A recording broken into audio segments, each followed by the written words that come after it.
Altrincham and Stalybridge Celtic have fought out a scoreless draw at the J. Davidson Stadium this afternoon. We're talking to assistant manager Robbie Lawton. Robbie, a draw, point for each side, probably not too much use to either team in their present circumstances. I can only talk about ourselves, really. We expected to win. We're disappointed with the point. We're at home. We're in an improving run of form. With some momentum. We should have come away with 3 points. The performance was reasonable in patches.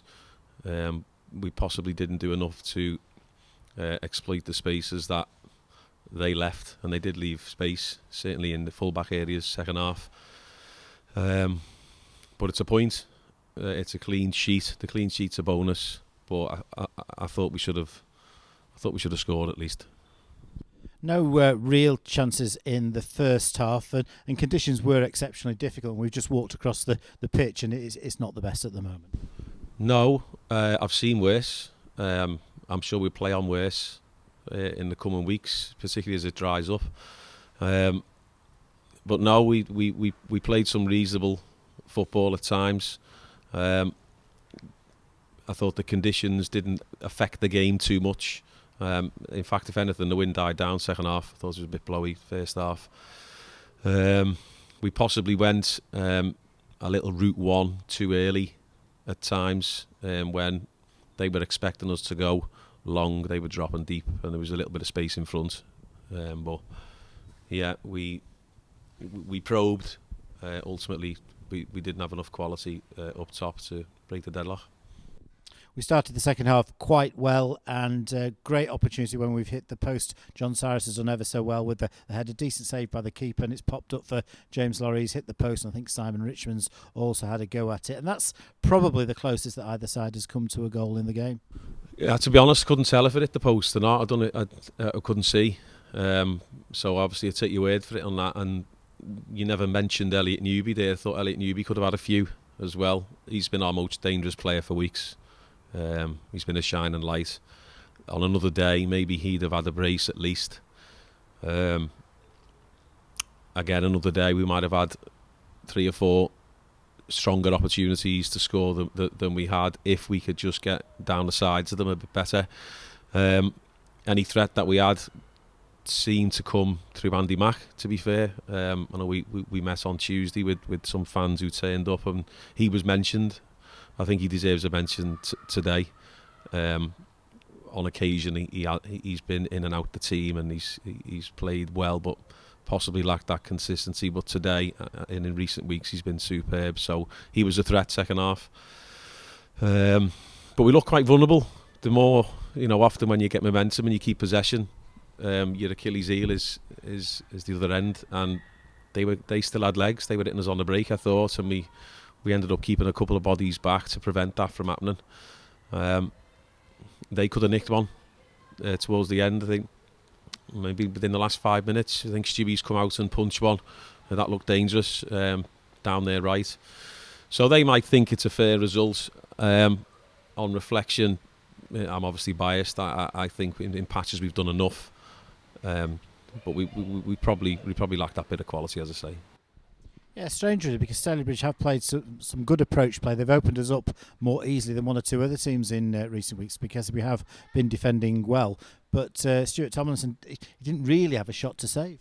No, as I say, when you're enjoying a bit of possession, you can particularly if you've got both full-backs going, which we did have at times. Andy Mack more than Lynchy, obviously. But when you've got a team penned in for phases of the game, you've got to be careful you don't get hit. First half, we got hit a few times from our own corners and set pieces. Either a flat cross has been cleared and they've hit us, or a cross from wide areas has not beat the first man. So that'll be something we'd be looking to improve on Tuesday. And you mentioned Andy McWilliams and Elliot Newby, and it was those two that combined towards the end. A fine cross from Andy McWilliams, and Elliot's created the opportunity really well, but he just slid the ball just the wrong side of the post.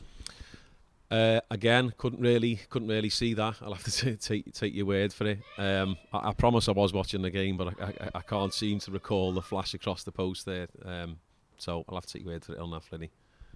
So over 1,200 here, which is remarkable attendance, really. I know we've had an initiative to draw school kids into the game. I understand there was about 70 school kids who've come through that particular turnstile. But 1,200 for a clash between two teams at the foot of the table is incredible. Yeah, I think they brought, I don't know how many they brought, but they brought a few.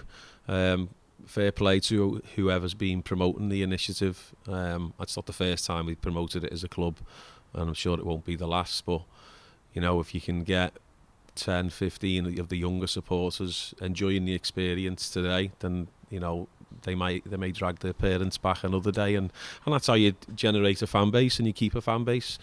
The fans here are loyal and they remain loyal, and I know they've got their concerns and their issues, and you know what went on today, we didn't let distract us, I didn't think. Yeah, there was discussion about the planned walkout at yours and Matt's forum on Tuesday evening in the Community Sports Hall, and we understand there was about 30 people who left today. Is that something that that the players were oblivious to? No, the players know what's going on, and it was certainly part of our team talk. We need to respect their reasons for doing what they're doing. If you were to speak to every one of those fans who did walk out individually, I'm convinced that somewhere in there they got the best interests of the club, and they're hurting for reasons maybe beyond my control, but ultimately it's what happens on the football pitch. I'm sure the same fans that have walked are the same fans that, you know, followed me and the players all around the country. If that's what they want to do to try and get their message across, then they paid their money. They're well within the rights to do that. What the measurable impact will be of this, and what future events lay ahead, I'm not going to get involved in that. All I can do with Matt is to continue to try and build momentum on a platform to improve on the pitch. Everybody knows the situation is desperate at the foot of the table, and highly likely that relegation will be confirmed in the next few weeks at some point. Yet performances are improving, and now results are beginning to improve. Certainly defensively, we've looked pretty strong in the majority of games in recent weeks. Still struggling a little bit up front, but there is some upward momentum. Without a doubt, particularly those who travel home and away. We probably haven't solved the number 9 issue, if I'm honest. That constant threat.